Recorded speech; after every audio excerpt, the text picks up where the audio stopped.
Friends, our topic for today in TOTS is trespass to goods and chattels.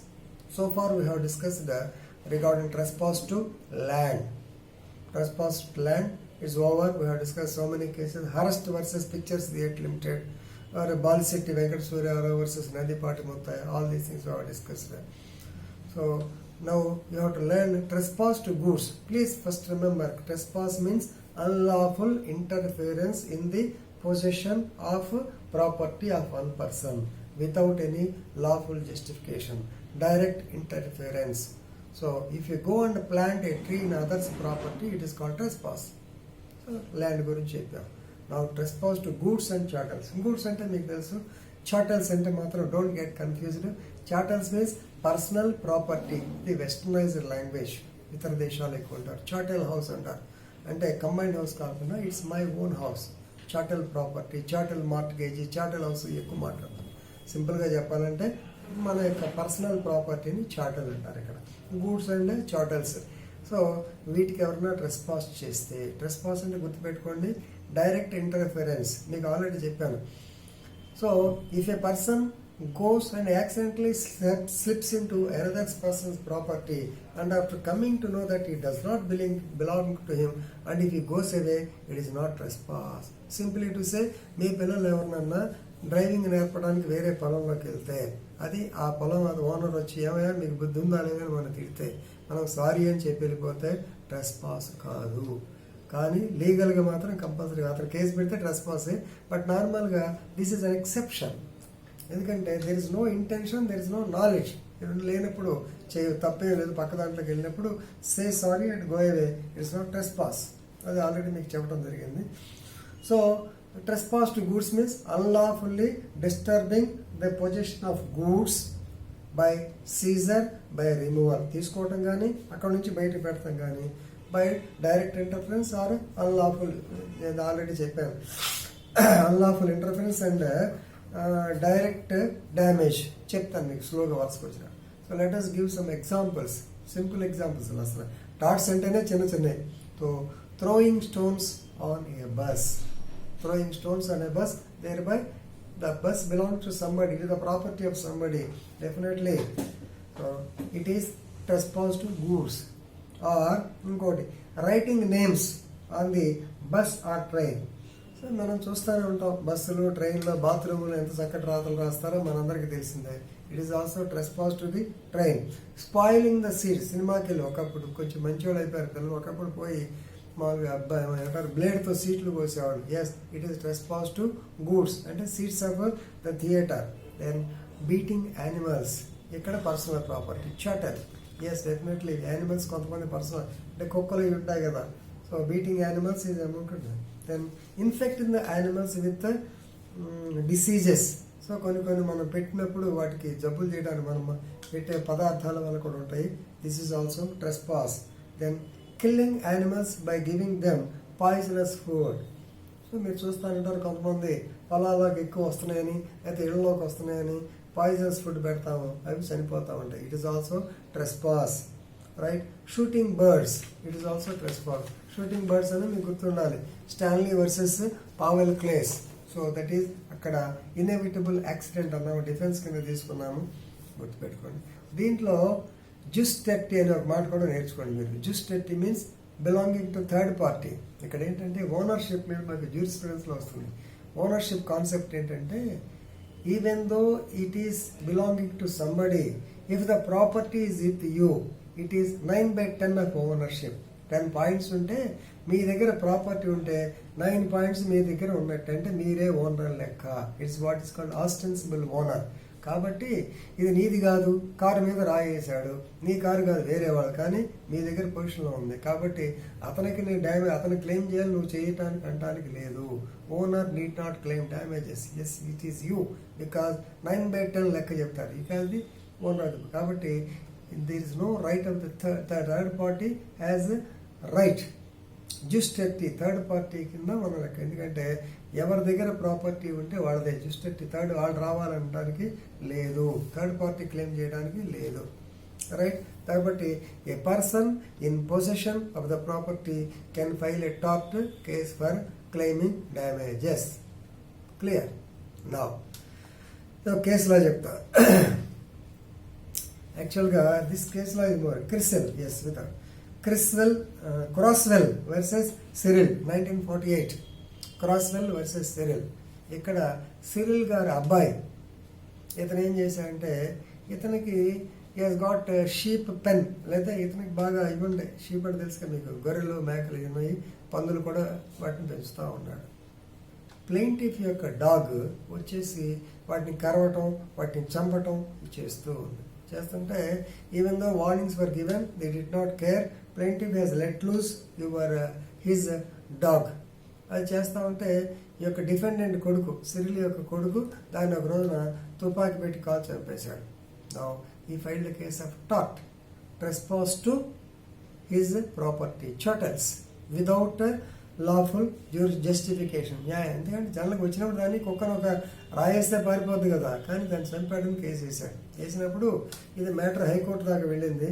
అక్కడ court of appeal ఏం చెప్పిందంటే, if there is immediate danger to the sheep, ఈ కుక్క వచ్చి షీప్ని చంపేస్తుంది అనుకున్నప్పుడు ఎస్ ఈజ్ జస్టిఫైడ్. కానీ ప్రూవ్ చేయాల్సిన బాధ్యత ఉంది, అతను ప్రూవ్ చేయలేకపోయాడు కాబట్టి yes it is a tort, he has to pay compensation. ఈ మధ్యకాలంలో సరూర్ నగర్ పోలీస్ స్టేషన్ లిమిట్స్లో కూడా ఒక సాఫ్ట్వేర్ ఇంజనీర్ గారు ఆ కుక్క ఇబ్బంది పెడుతుందని, పక్కన ఇంటి వాడు కుక్క ఇబ్బంది పెడుతుందని కాల్చాలి చంపాడు. అది క్రిమినల్ కేసు అయింది. సో ఎనివే అది ఇట్లా జరుగుతూ ఉంటాయి కాబట్టి ఇట్స్ ఎ గుడ్ కేస్. అలాగే ఇంకోటి కూడా చెప్పుకోవచ్చు ఇక్కడ, national Coal board versus Evans. ఈ కేసులో కూడా కోల్ మైన్స్ గొడవ ఇది. ఈ కోల్స్ మైన్స్ చేస్తూ ఉన్నారు. నేషనల్ కోల్ బోర్డు అంటే మీకు అర్థమవుతుంది, కోల్ మైన్స్ తీస్తూ ఉన్నారు. కానీ ఆ కోల్ మైన్స్ తయారు చేసేప్పుడు కింద ఇవి ఉన్నాయి, కేబుల్ వైర్స్ ఉన్నాయి. మన ప్లెయింటిఫ్ ఇవాన్స్ అతనికి 1951లో జరిగింది. అతనికి కేబుల్స్ ఉన్నాయి. ఆ కేబుల్ వచ్చేసి డ్యామేజ్ అయింది. కాబట్టి you have committed trespass to my goods అని వాళ్ళు కేసు పెట్టారు. ఎందుకంటే చాటలే కదా, వాళ్ళది కేబుల్ వాళ్ళది కాబట్టి కేసు పెట్టారు. కేసు పెట్టిన తర్వాత ఎస్ ఇక్కడ ఏంటంటే the complainant or the plaintiff ఉన్నాడు కదా, నేషనల్ కోల్ బోర్డు, ఇక్కడ ఏంటంటే it is statutory authority. So వాళ్ళకి నోటీస్ ఇచ్చారు, పనిచేస్తున్నారు. పనిచేసినప్పుడు బై మిస్టేక్ కేబుల్కి తగిలింది, వాళ్ళు కావాలని చేసింది కాబట్టి ఇట్ ఈస్ నాట్ ట్రెస్పాస్. దీనిలో స్టాట్యూటరీ అథారిటీ కూడా మనం చెప్పుకోవచ్చు. దానివల్ల జరిగిందని చెప్పి తీసేశారు. అలాగే ఇంకొకటి, ఇది మీకు ఇంపార్టెంట్, అసలు మనకు గుర్తు రావాల్సింది, ట్రెస్పాస్ టు గూడ్స్ అనగానే పాత కేసు కూడా ఒకటి చెప్పుకుందాం. కిర్క్ వర్సెస్ గ్రిగోరీ 1948 అనుకుంటా, 1876. Kirk versus Gregory. దాంట్లో మీకు నెసెసిటీలో చెప్పాము డిఫెన్సెస్లో. ఈ కిర్క్ వర్సెస్ గ్రిగోరీలో జరిగింది ఏంటంటే, గ్రిగోరీ అనే ఆవిడ ఏ అనేవాడు చచ్చిపోయాడు. అతని యొక్క సిస్టర్లా వదిన. సో చనిపోయేటప్పుడు అతని దగ్గర చాలా ప్రాపర్టీ ఉంది, చెవులకి, మెడకి, రకరకాల ఆర్నమెంట్స్ ఉన్నాయి మగవాడికి. ఆవిడ ఏం చేసింది, ఎందుకన్నా మంచిది ఎవరి నుంచి లాగేస్తారని చెప్పి she removed all the jewels and kept in the some room. ఏది వీటికి జాగ్రత్త కోసం ఆమె పెట్టింది. కర్మగాలి they were committed theft of, they were stolen. తర్వాత కిర్క్ అడిగాడు, అసలు నువ్వెవరివి మా ప్రాపర్టీలో, మా నాన్న చనిపోయిన వాడి దగ్గర, యాక్చువల్గా ఇతను డైరెక్ట్ సన్ కాదు కానీ లీగల్ హెయిర్, మా వాడి దగ్గర నువ్వు ఎందుకు తీసావు అని చెప్పి అంది. అన్నప్పుడు she claimed necessity not accepted. ఇక్కడ ఏమైంది చివరికి, trespass to goods or trespass to chattels అంటే వాళ్ళ పర్సనల్ ప్రాపర్టీ కదా అతన్ని, కాబట్టి it is held to be trespass. Already she was made to claim give the damages, compensation కట్టాల్సిన పరిస్థితి వచ్చింది, గుర్తుపెట్టుకోండి. రెండవది, డైరెక్ట్ ఇంటర్ఫరెన్స్ కూడా కొన్నిసార్లు మనం ఆలోచించుకోవాలి. ఇదంతా unlawful justification. Direct ఇంటర్ఫరెన్స్లో simple example ఇది, యాక్చువల్ కన్వర్షన్ కింద వస్తుంది, బట్ ఎనీవే ఇది కూడా ఇక్కడ చూసుకోవచ్చు. ఆర్మరీ వర్సెస్ డెలామీర్ అంటారు. Armory versus Delamirie 1721. దీనిలో సరే ఏ బాయ్ ఎవరు మనోడు డెలామేరీ ఈజ్ ఏ వాల్యూయర్. యాక్చువల్గా ఆర్మరీ అనే అతనికి చిమ్నీ క్లీన్ చేస్తామంటే వాడికి గోల్డ్ జ్యువెల్ దొరికింది. మరి ఎక్కడ దాచిందో మాత్రం ఆవిడ ఓనర్ అనుకుంటా. ఏదో వీడికి ఒక గోల్డ్ జ్యువెల్ దొరికిన తర్వాత శుభ్రంగా మనోడు జేబులు వేసుకున్నాడు.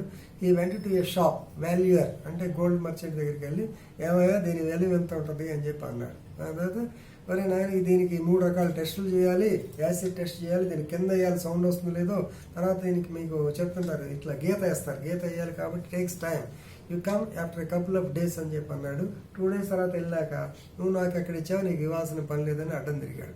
అడ్డు తిరిగినప్పుడు whether it is coming under trespass to goods or not, ఇతనేం చెప్పాడు, it is not your property, this belong to that woman, chimney house owner ఉందే ఆడ ప్రాపర్టీ, జస్ట్ ఎత్తి, you are not competent, she has to give the case అంటే court held that yes it is trespass because it is in the position. వాడికి ఎలా వచ్చిందని మీకు అనవసరం, theft చేసి ఉండొచ్చు, అన్లాఫుల్గా రావచ్చు, ఏదైనా సరే, since you have taken it from his position it is a trespass to goods. Since you have to సరే దీంట్లో కొంత జరిగింది. ఆ తర్వాత వాడు దాన్ని ఏం చేసి అంటే మామూలుగా మరగబెట్టేసి పెడతారు కదా, yes converted into raw gold, so it is taked as a conversion, కాబట్టి he has to pay compensation అని చెప్పి క్లియర్గా చెప్పడం జరిగింది. అట్లా చాలా కేసులు ఉన్నాయి. Please remember advance stage AOL versus LGBM INC అని కేసు ఉంటుంది, అంటే అమెరికా ఆన్లైన్ వర్సెస్ ఎల్జీబీఎం, ఆ పేరు మీద చూడడం బాగోదు కానీ. సో ఇదేంటంటే ఈ అమెరికా ఆన్లైన్ వాళ్ళ యొక్క ప్రాపర్టీ, సో దే హ్యావ్ ట్రెస్పాస్డ్. వీళ్ళు అమెరికా ఆన్లైన్ వాళ్ళ ప్రాపర్టీ ఏంటి, వాళ్ళ సైట్, ఆ సైట్కి విపరీతంగా ఆ సైట్ నుంచి పంపించినట్టు బల్క్ మెయిల్స్ పంపించాడు ఎల్జీసీఎం వాడు. ఏవి ఏంటి, పోర్నోగ్రఫిక్ సైట్స్, స్పామ్ అంటాం మనం, స్పామ్ పంపించారు. స్పామ్ ఓపెన్ చేసిన తర్వాత ఈ కస్టమర్స్కి అంత కోపం వచ్చింది, ఏమో అమెరికా ఆన్లైన్ మీరు ఇంత పెద్దది మీరు చూసుకోలేదా అని చెప్పి అంటే, then they opened their eyes and filed a case against the LGBM stating that they have committed trespass to Chattels. Chattels అంటే ఇక్కడ వీళ్ళ సైట్ అన్నమాట. So any tangible property is chattel or goods, కాబట్టి ఎట్టి పరిస్థితుల్లో వాటిలో మనం ఇంటర్ఫియర్ కాకూడదు. Unlawful interference into the personal goods or chattels of any other person, it amounts to trespass also. Right? So far we have learned trespass to persons. Trespass to persons and assault, battery, false imprisonment, malicious prosecution. Trespass to land, already we discussed. Trespass to goods. So trespass ayindi repoduna trespass to goods lone detinue, conversion ఇవన్నీ వస్తాయి. We will discuss it later. Thank you.